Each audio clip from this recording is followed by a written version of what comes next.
सास के बेमतलब ताने।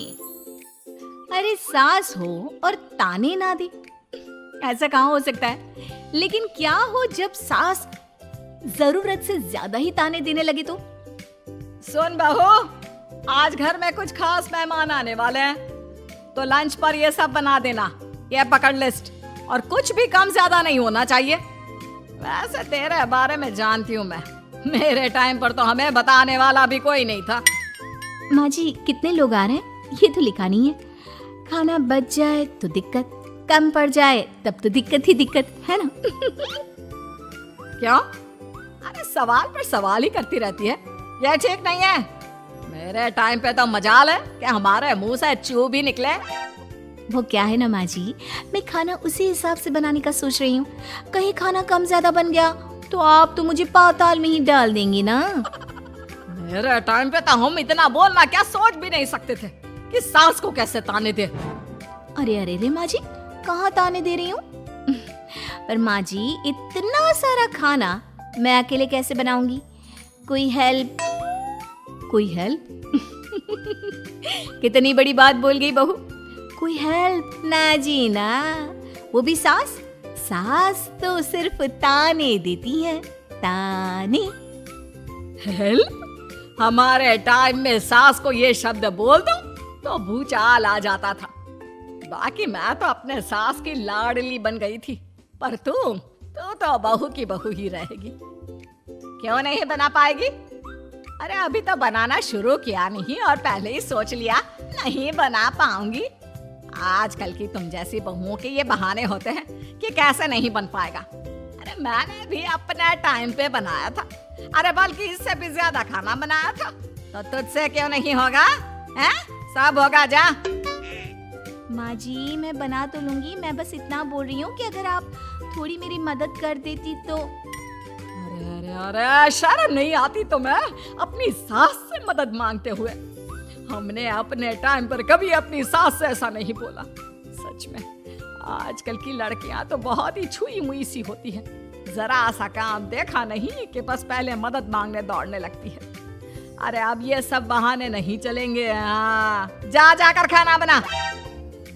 हमारे टाइम पर हम ये करते थे, हमारे टाइम पर हम वो करते थे। हाय रे ताने। फिर शाम को। अरे बहू कहाँ चले गए? मुझे ये सामान पकड़ा जरा। हमारे टाइम पर मजाल है कि हम सास के साथ खड़े ना हो। हाय रे क्या करूं? बस कोमल तैयार हो जा ताने खाने के लिए। काश इस औरत के समय में मैं होती तो देखती ये क्या क्या करती थी अपने टाइम पर। माँ जी यही हूँ, बस चिंटू को पढ़ाना था। अरे हमने भी बच्चे पढ़ाए हैं हमारे टाइम पर, चिंटू को बाद में पढ़ाना। जा पहले वो कर जो कहा है। बहू बेचारी क्या करती, बच्चे को छोड़कर लग जाती है सास के साथ। हमारे टाइम पर ना। फिर तो सास बोली जा रही थी और बहू सुनी जा रही थी। अगले रोज। क्या हो गया चिंटू, क्यों रो रहा है? माँ कल कितना कहा था आपसे कि पढ़ा दो, लेकिन आपको तो मेरी पढ़ाई की कोई वैल्यू ही नहीं है। देखिए कितने कम नंबर आए। अरे कोई बात नहीं बेटा, फेल तो नहीं है ना। वाह बहू वाह, मेरे टाइम पर तो हमारे बच्चे के कम नंबर फेल ही कहलाते थे। ना पढ़ाती हो ना घर का काम करती हो। हमारे टाइम पर तो। सास की इस बात पर इस बार बहू का पारा हाई हो जाता है। वो सोच लेती है कि अब तो वो पति से बात करके ही रहेगी। अगले दिन। माँ जी सारी सफाई हो गई, मेरी कमर टूट रही है, मैं जरा सोने जा रही हूँ। सोना? अरे हमारे टाइम पर तो हम ये जानते भी नहीं थे कि आराम क्या होता है। पागल हो गई है क्या? रख अभी। देख उस कोने में देख, मुझे कितनी धूल दिख रही है। और वो बिस्तर के नीचे तो देख कितना काला पड़ा है। और पर्दों के पीछे खिड़की पर देख जाले लगे हुए हैं, वो कौन साफ करेगा? ऐसी सफाई होती है क्या? जा फिर से कर। मैं तो घर में एक दिन का गंदगी नहीं आने देती थी, लेकिन जब से तू आई है घर की हालत ही खस्ता कर दी है। अरे माँ तो तू कहाँ गई? तू भी तो यही है। वैसे माँ मैंने कभी तुझे सफाई करते नहीं देखा। जब से ये आई है न जाने आप में कौन सा सफाई का कीड़ा चला गया है। हाय रे, हमारे टाइम पर तो पति कभी बीवी की तरफ से बोल दे तो समझो घर का बंटवारा, और यह घर तो मेरे ही नाम से है। तो बेटा निकल ले बीवी को लेकर। हमारे टाइम पर तो। अरे कैसी बात कर रही हो माँ, मैं तो बस मजाक कर रहा था। इतनी कम सैलरी में मैं कहाँ अलग रह सकता हूँ। माँ जी प्लीज, मैंने अभी पूरा घर साफ किया है और इन जालों को झाड़ूंगी तो फिर से पूरी गंदगी हो जाएगी, फिर से सारे घर के झाड़ू। ना माँ जी ना। हमारे टाइम पर तो मैं दिन में 10 बार झाड़ू लगाती थी, हमने नहीं किया है क्या? मायके से कोई तो संस्कार लेकर आई होगी ना तू बहू, क्या कुछ भी नहीं। तभी पति आ जाता है। बहू पति की तरफ देखती है कि शायद वो उसे उसकी माँ के प्रकोप से बचा सके, लेकिन नहीं, उल्टा उस दिन की माँ की डांट की बात से तो पति के तेवर ही बदल जाते हैं। देखो माँ जो करती है करती रहो, माँ बड़ी है, जो कहती है सही तो कहती है।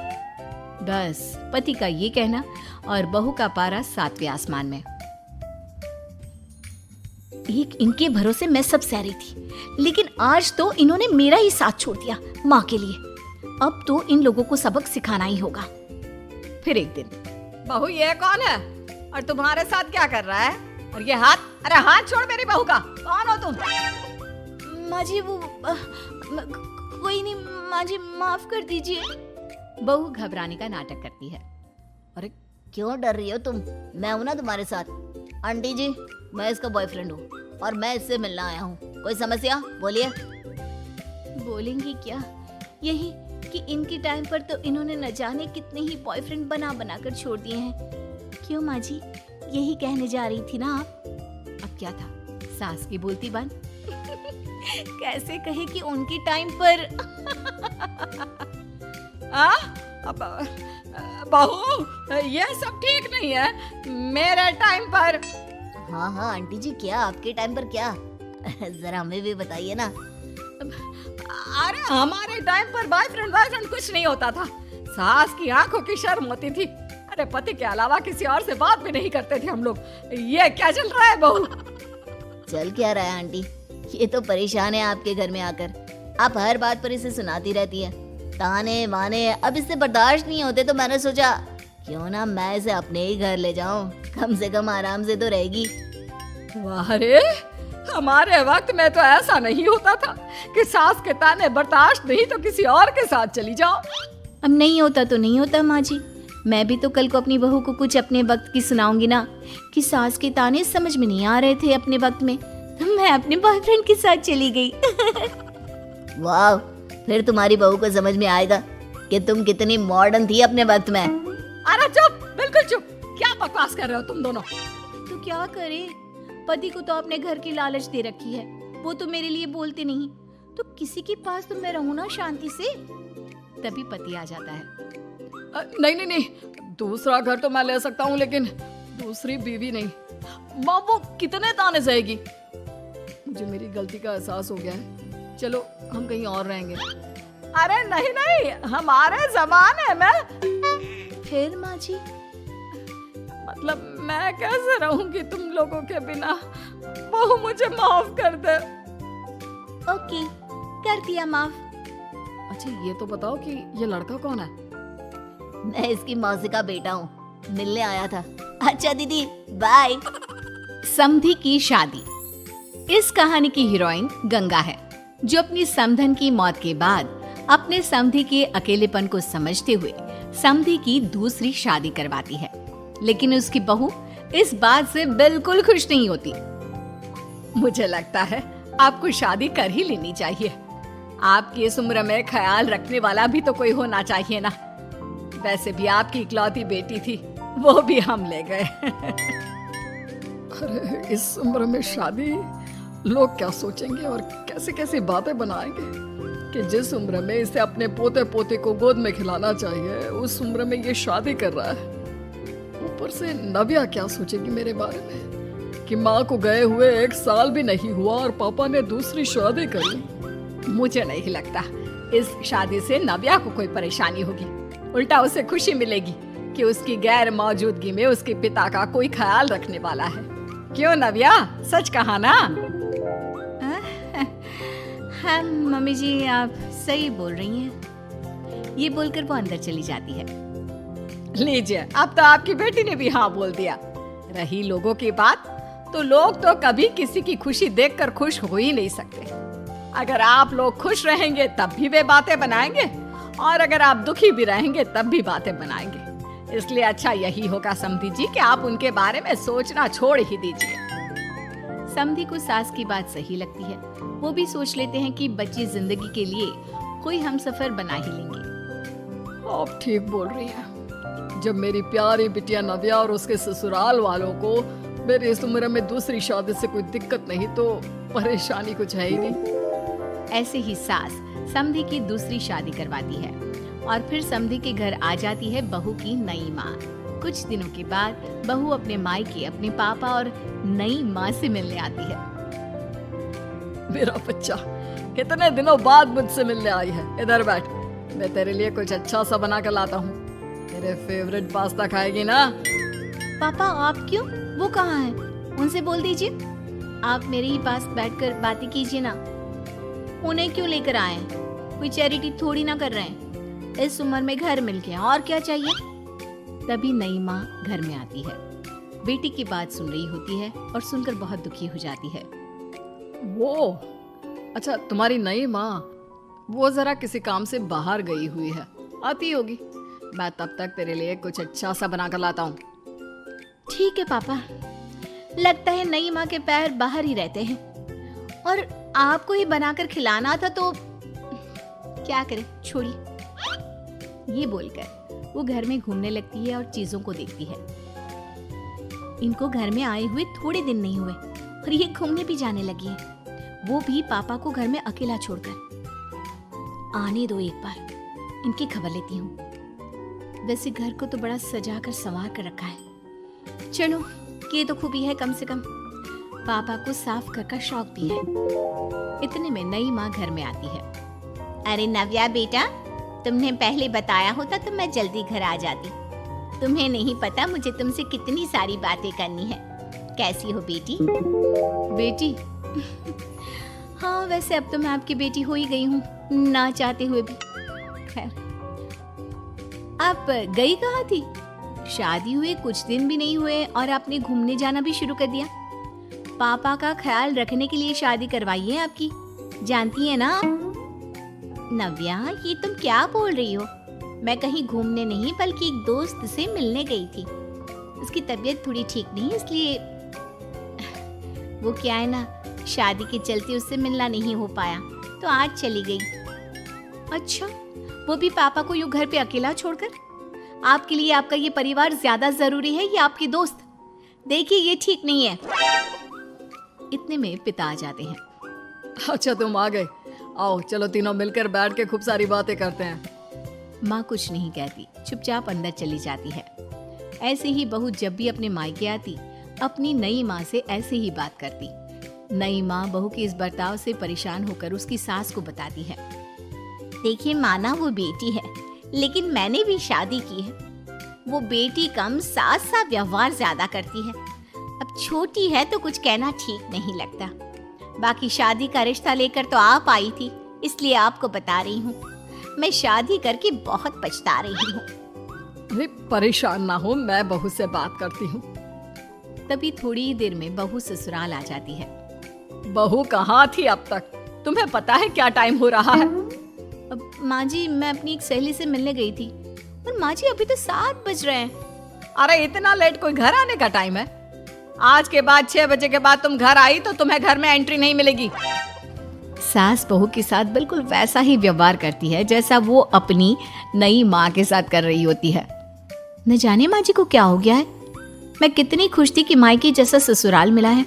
सासू माँ इतनी अच्छी थी। फिर अगले रोज, बहू, मेरे बेटे को पौष्टिक खाना दिया कर। क्या ये पास्ता पिज्जा बनाती रहती है? इसलिए शादी नहीं करवाई थी मैंने अपने बेटे की। ठीक है माँ, मैं बना दिया करूंगी ऐसा खाना। लेकिन माँ जी, आपको हुआ क्या है? पहले तो कभी आपने ऐसा नहीं किया, तो ये अचानक से मुझसे कोई गलती हो गई है क्या माँ? क्यों? ऐसे नहीं बोल सकती। समझ ले, ये तेरी सास का हुक्म है। ऐसे ही सास बहू को अपने सास वाले तेवर दिखाकर कभी डांटती तो कभी ताने मारती, पर बहू बेचारी बिल्कुल समझ नहीं पाती। एक दिन बहू ये क्या बेफिजूल खर्चा करती रहती है? परसों ही तुमने अपने लिए एक साड़ी ली थी और आज फिर से। तुम्हें क्या लगता है पैसे क्या पेड़ पर होते हैं कि जब मन करा तोड़कर सामान ले लिया करा? हैं? वो माँ जी बहुत अच्छी लगी तो ले आई। अच्छी लगी तो ले आई। यहाँ मेरा बेटा अपना खून पसीना एक करके पैसा कमा रहा है और तुम उसी पैसे को बर्बाद करने में कोई कसर नहीं छोड़ती। माँ जी आप मुझे ऐसा क्यों बोल रही है? मैं आज के बाद कभी शॉपिंग पर नहीं जाऊंगी, लेकिन प्लीज आप मुझसे ऐसा बर्ताव मत कीजिए। इससे पहले कभी आपने मुझे छोटी छोटी चीजों के लिए नहीं डांटा। ये अचानक ऐसा क्यों? मुझे बिल्कुल अच्छा नहीं लग रहा। देख बहू, मैंने तेरे साथ जब टिपिकल सास जैसा बर्ताव किया तो तुझे इतना बुरा लगा। सोच तेरी नई माँ को कैसा लगता होगा जब तू उनके साथ हमेशा ऐसा बर्ताव करती है। माँ जी आपने इतना सब कुछ बस इसलिए किया। आप मुझसे नाराज नहीं हो, गुस्सा नहीं हो? नहीं बहू, मैं तुझसे गुस्सा क्यों होंगी? मैं तो तुझे बस इतना समझाना चाहती हूँ कि अपनी नई माँ से सास जैसा बर्ताव करना बंद कर दे। उनको बिल्कुल अच्छा नहीं लगता। वो तेरे पास आना चाहती है, तुझे समझना चाहती है, वो सच में तेरी माँ बनना चाहती है। तो उनके साथ सास जैसा बर्ताव बंद कर और एक अच्छी बेटी बन। अब बहू को सास की बात समझ में आती है और वो बहू जैसा बर्ताव करती है।